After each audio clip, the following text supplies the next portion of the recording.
Good morning friends, so welcome to the prelims booster session. आज का पहला topic है consent and the revival of sedition. ये topic आपके गवर्नेंस के लिए इंपॉर्टेंट है। एक 3 जज सुप्रीम कोर्ट बेंच जिसको सीजीआई सूर्यकांत जी ने जो है हेड किया है, उन्होंने क्लैरिफाई किया है कि कोर्ट्स जो हैं वो ट्रायल्स, अपील्स या प्रोसीडिंग्स जो हैं अंडर सेक्शन 124A उसमें प्रोसीड कर सकते हैं, जो बेसिकली सेडिशन प्रोविज़न है, अगर अक्यूज़ कोई ऑब्जेक्शन नहीं रेज़ करता तो। इससे जो है पार्शली रिवाइव हो गया है जो सेडिशन प्रोविज़न, जो काइंड ऑफ पॉज बढ़ा था। हुआ क्या था कि मई 2022 में सुप्रीम कोर्ट ने ऑर्डर किया था कि सभी तरह की ऑनगोइंग या future proceedings under sedition law जो है वो रोकी जाएंगी। SG Vombatkere versus Union of India के केस में कई तरह के रिट पिटिशंस चैलेंज कर रही थी सेक्शन 124A को एज अनकॉन्स्टिट्यूशनल। कोर्ट ने एक्सप्रेस किया कि गवर्नमेंट जो है वो अब एफआईआर फ्रेश नहीं लॉन्च करेगी again under the section 124A। और वॉम्बार्ड के पिटिशंस जो है अभी तक पेंडिंग है सुप्रीम कोर्ट पर, उस पर कोई फैसला नहीं आया है। तो ये रीसेंट क्लैरिफिकेशन की ज़रूरत क्यों पड़ी? ये क्लैरिफिकेशन इसलिए पड़ी क्योंकि एक एसएलपी डाली किसी एक अक्यूज़ ने, जो एक डेकेड ओल्ड अपील थी अगेंस्ट कन्विक्शन, जो कि यूएपीए, आर्म्स एक्ट और आईपीसी में जो सेडिशन लॉ है उसके अगेंस्ट डाली गई थी।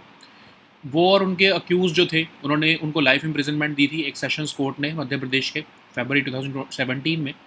अब उनकी जो ये अपील है वो स्टेट हाई कोर्ट में स्टक है। मई 2022 की जो सुप्रीम कोर्ट की जो ये सेडिशन लॉ के ऊपर जो जजमेंट है, उसके जो ऑर्डर है उसके ऊपर, तो ये अक्यूज़ जो है इन्होंने कहा कि वो हाई कोर्ट को फुल अपील सुनने को तैयार हैं, इवन जो सेडिशन वाली भी, ताकि उनका केस जल्दी से रिजॉल्व हो जाए। लेकिन अब इसीलिए सुप्रीम कोर्ट ने रिलैंड किया और का एक जनरल डायरेक्शन पास की कि अगर आप तैयार हो तो हम सेक्शन 124A के अंदर जो है वो पूरा प्रोविज़न जो आपकी केस है उसको सुनने को तैयार है। तो रीसेंट क्लैरिफिकेशन ने एक फंडामेंटल क्वेश्चन रेज किया है कि क्या कोर्ट्स कंटिन्यू कर सकते हैं ट्रायल एक लॉ के अंडर जिसकी कॉन्स्टिट्यूशनलिटी अभी भी जुडिशियल स्क्रूटिनी में है। अब क्लैरिफिकेशन एक विजिबल डिस्पैरिटी जो है वो क्रिएट कर रही है सेक्शन 124A के अंदर। जो तो नहीं कंसेंट देंगे सेडिशन लॉ के अंडर चलाने का ट्रायल, वो तो इनडेफिनेट लिम्बो में फंस जाएंगे, है ना, जब तक वॉम्बार्ड करे पटिशंस का जो है वो कोई फैसला नहीं आता। तो जब इंडेफिनेट लिम्बो में फंसना तो मतलब तो आर्टिकल 14 की जो है वायलेशन हो रही है। अब जो मई 21 की जो डायरेक्शन आई है ये अनकनेक्टेड है कामरान केस से, ठीक है। अब इससे जो है प्रोसीजरल कंसर्न्स भी रेज हो रहे हैं कि जो है एक जनरल डायरेक्शन जो कोर्ट देता है, क्या वो 2022 का जो ऑर्डर है उसको मॉडिफाई कर रहा है।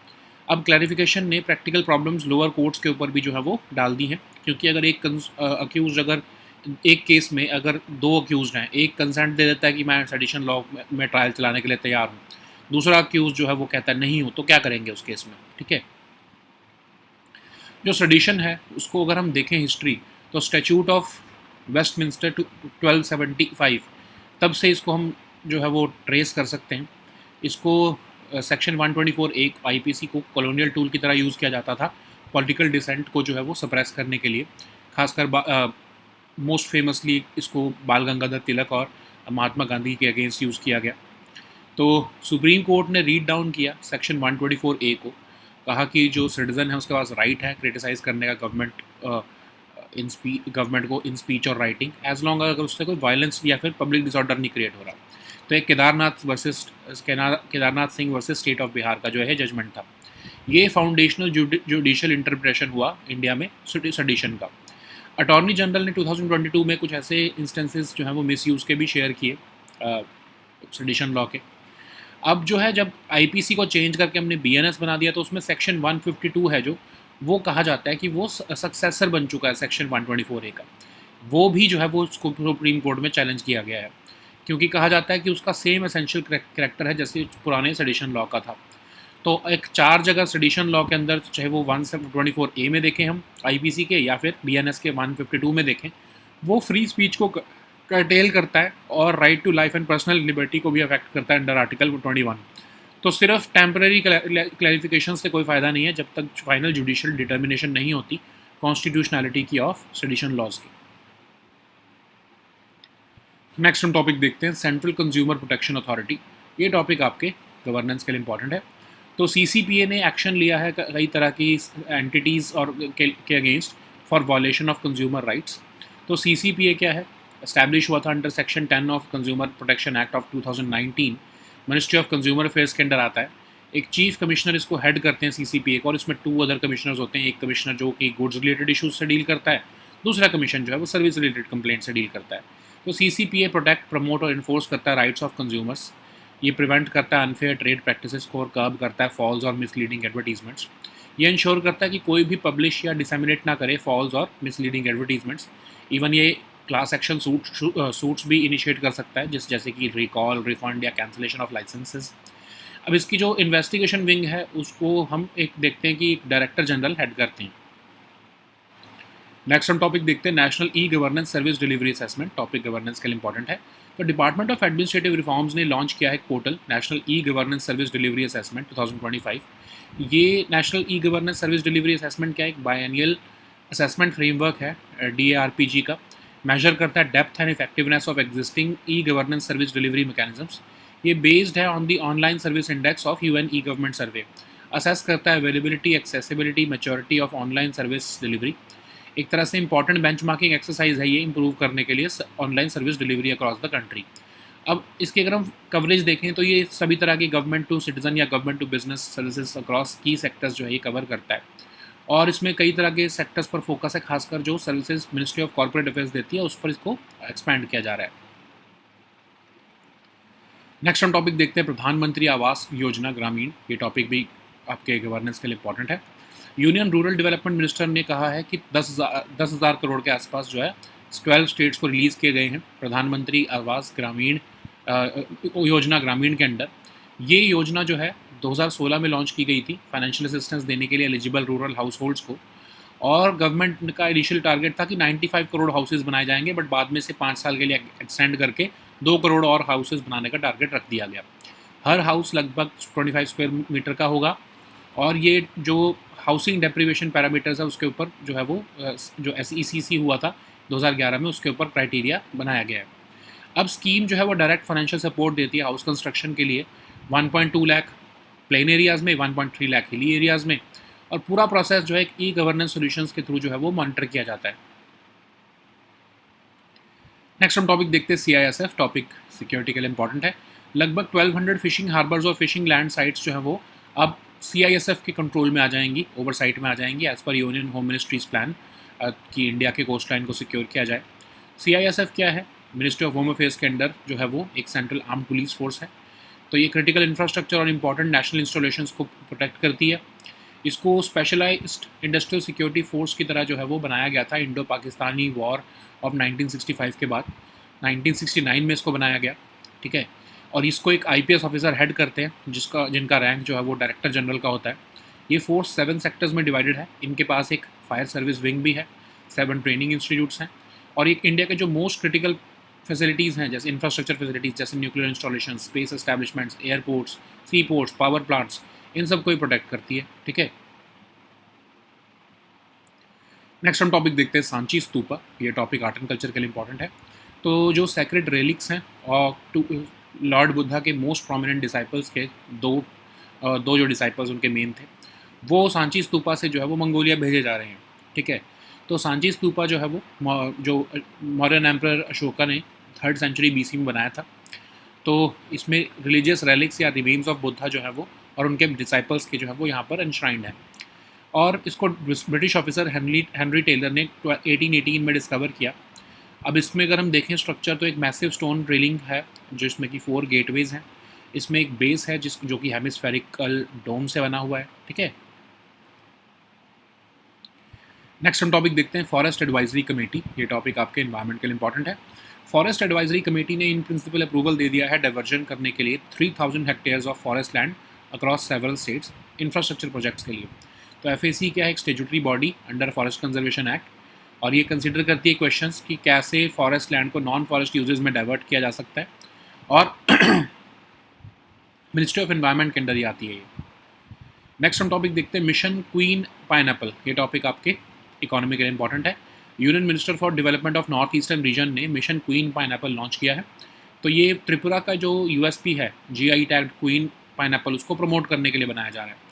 तो एक integrated pineapple value chain ecosystem बनेगा स्टेट में, ताकि हर तरह के स्ट्रक्चरल गैप्स जो है वो एड्रेस हो सकें और प्रीमियम मार्केट पोटेंशियल जो है वो क्वीन पाइनएप्पल का एक्सप्लोर हो सके। तो क्वीन पाइन एप्पल अगर हम देखें तो ये एक गोल्डन येलो वैरायटी है, अपनी स्वीट टेस्ट के लिए जानी जाती है। इसमें vitamin A, B, C, minerals जैसे कैल्शियम, मैग्नीशियम, पोटेशियम और आयरन जो है पाए जाते हैं। ये स्टेट फ्रूट भी है त्रिपुरा का और इसको जीआई टैग भी मिला है 2015 में। So now let us see all these topics in English. So the first topic is consent and the revival of sedition. This topic is important for your governance section. So a 3-judge Supreme Court bench headed by CJI Suryakant has clarified that courts may proceed with trials, appeals and proceedings under section 124A of the now repealed IPC colonial sedition provision if the accused has raised no objection against it. So this has partially revived the sedition provision which was paused in May 2022. So what happened in May 2022 was that Supreme Court ordered all ongoing and future proceedings under sedition law to be kept in abeyance until, of course, judgment gets delivered under Wombat-Carey case. So in the Wombat-Carey versus Union of India case, a group of writ petitions were challenging Section 124A as unconstitutional for violating fundamental rights. Court expressed its hope that government would not register fresh FIRs until Wombat-Carey petitions remain pending before the court. So what has happened now? So actually what happened is that a special leave petition was filed by an accused in a nearly decade-old appeal against conviction under the UAPA Arms Act and Sedition Law. So he and his co-accused were sentenced to life imprisonment by a Madhya Pradesh court in February 2017. But the appeal before State High Court has been stuck in limbo since May 2022 Supreme Court order. So this accused has submitted that he was willing to let the High Court hear the full appeal, including the sedition law. So therefore, Supreme Court relented and passed a general direction that if you are willing to get a trial under sedition law, then we are also willing to hear the case. So this recent clarification has raised a fundamental question: can courts continue trials under a law whose constitutionality is still under judicial scrutiny? The clarification has also created a disparity in the application of 124A. Those who do not consent to it will have to wait in indefinite limbo till the Supreme Court finally decides the Wombat-Carey petitions of May 2022. So May 21 direction, this recent one, was passed in an unconnected Kamran case, and this has raised serious procedural concerns about the validity of a general direction which is effectively modifying the sedition law, which is effectively modifying the 2022 order. Okay, so this clarification has also created practical problems for lower courts. If one accused consents to be tried under sedition law but the other one does not, then what would happen? Okay, so if we look at the history of sedition law, then the offence of sedition was can be traced back to the Statute of Westminster of 1275. Section 124A of the IPC was introduced by the British to be used as a tool to suppress political dissent. It was most famously invoked against Bal Gangadhar Tilak and Mahatma Gandhi. In Kedarnath Singh versus State of Bihar case, Supreme Court read down the sedition law, holding that a citizen has a right to criticize the government in speech or writing as long as it does not incite violence or create public disorder. This remains the foundational judicial interpretation of sedition in India. The Attorney General in 2022 shared glaring instances of misuse. Section 152 of the BNS is the legal successor of Section 124A, and this is also itself under challenge in the Supreme Court. Critics argue that it retains the same essential character as the old sedition law. So, under a charge under Section 124A or Section 152, which curtails freedom of speech, also necessarily affects the right to life and personal liberty under Article 21. So, the real solution does not lie in temporary clarifications by the court, but a final judicial determination on the constitutionality of sedition laws itself. Okay. So the next topic is Central Consumer Protection Authority. This topic is important for your governance section. So CCPA has taken action against several entities for violation of consumer rights. What is CCPA? It was established under Section 10 of the Consumer Protection Act of 2019, and it is its nodal ministry is the Ministry of Consumer Affairs. The CCPA is headed by a chief commissioner, and it has two other commissioners. One has the goods related disputes, and the other commissioner handles the service related complaints.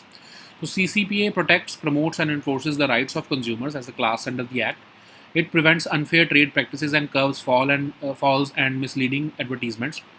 It ensures that no one publishes or disseminates false or misleading advertisements. It can initiate class action suits, including recall, refunds, and cancellation of licenses whenever necessary. CCPA can conduct inquiries, investigations through its investigation wing, headed by a Director General. So the next topic is National E-Governance Service Delivery Assessment. This topic is important for your governance section. So Department of Administrative Reforms has launched the portal for the National E-Governance Service Delivery Assessment 2025. So National E-Governance Service Delivery Assessment is a biennial assessment framework developed by the DARPG. It measures the depth and effectiveness of existing e-governance service delivery mechanisms from the citizen's perspective. It is based on the online service index of the UN e-government survey. It assesses the availability, accessibility, and maturity of online service delivery across states, union territories, and central ministries. It serves as an important benchmarking exercise for improving online service delivery across the country. So, what is the NESDA 2025 framework? It covers the government to citizen and government to business services across several sectors, and it also is proposing an expansion on focus sectors with the addition of services of Ministry of Corporate Affairs. So the next topic is Pradhan Mantri Awas Yojana Gramin. This topic is important for your governance section. Union Rural Development Minister has released over 10,000 crore rupees to 12 states under the Pradhan Mantri Awas Yojana Gramin. This Yojana was launched in 2016 to restructure the erstwhile rural housing scheme Indira Awas Yojana. It aims to provide financial assistance to eligible rural households. The government had initially set a target of 95 crore houses, but with the extension of the scheme, additional target of 2 crore houses have been given to it.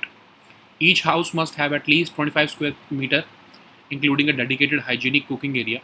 It is carried out on the basis of the housing deprivation parameters and the exclusion criteria prescribed under the socio-economic caste census of 2011. Scheme provides direct financial support for house construction, like 1.2 lakh in plain areas, 1.3 lakh in hilly states. The entire process is managed through the e-governance solutions. So the next topic is CISF. This topic is important for your security section. About 1,200 fishing harbors and fishing landing sites are set to be brought under the oversight of CISF as part of Home Ministry's plan to fortify and secure India's coastline. So CISF is a central armed police force in India operating under the Home Ministry. It provides security to various critical infrastructure and important national installations. The idea of forming a specialized industrial security force gained urgency after the Indo-Pakistani War of 1965. CISF came into existence in 1969 through the CISF Act of 1968. It is headed by an IPS officer with the rank of Director General, and the force is divided into 7 sectors. It also has a fire service wing. The force consists of 7 training institutes. It provides security to India's most critical infrastructure facilities like nuclear installations, space establishments, airports, seaports, power plants. So the next topic is Sanchi Stupa. This topic is important for your art and culture section. Recently, sacred relics belonging to 2 of Lord Buddha's most prominent disciples have been sent to Mongolia from Sanchi Stupa. Sanchi Stupa is built by the Mauryan Emperor Ashoka in 3rd century BC. It enshrines the religious relics or remains of Buddha and his most revered disciples. It was discovered by British officer Henry Taylor in 1818. It is enclosed by a massive stone railing pierced by 4 gateways. The stupa itself consists of a base bearing and a hemispherical dome. Okay. So the next topic is Forest Advisory Committee. This topic is important for your environment section. Recently, the Forest Advisory Committee has granted in principle approval for the diversion of about 3,000 hectares of forest land across several states for key infrastructure projects. So Forest Advisory Committee is a statutory body established under the Forest Conservation Act of 1980. It considers the questions on the diversion of forest land for non-forest uses, and it falls under the Ministry of Environment. The next topic is Mission Queen Pineapple. This topic is important for your environment and economy section. Union Minister for the Development of Northeastern Region has launched the Mission Queen Pineapple. It is designed for promoting Tripura's USP, the GI tagged Queen Pineapple. It has an objective of establishing an integrated pineapple value chain ecosystem in the state. The initiative also aims to address structural gaps and unlock the premium market potential for Tripura's Queen Pineapple. So what is queen pineapple? It is a spiny golden yellow variety of its known for its sweet taste, pleasant aroma, juicy flesh, and rich nutritional value. It contains vitamin A, B, and C, as well as minerals like calcium, magnesium, potassium, and iron. And it is also the state fruit of Tripura. It also received a GI tag in 2015. Okay, so these were our topics for today. We'll meet next time with new topics. Until then, goodbye and take care.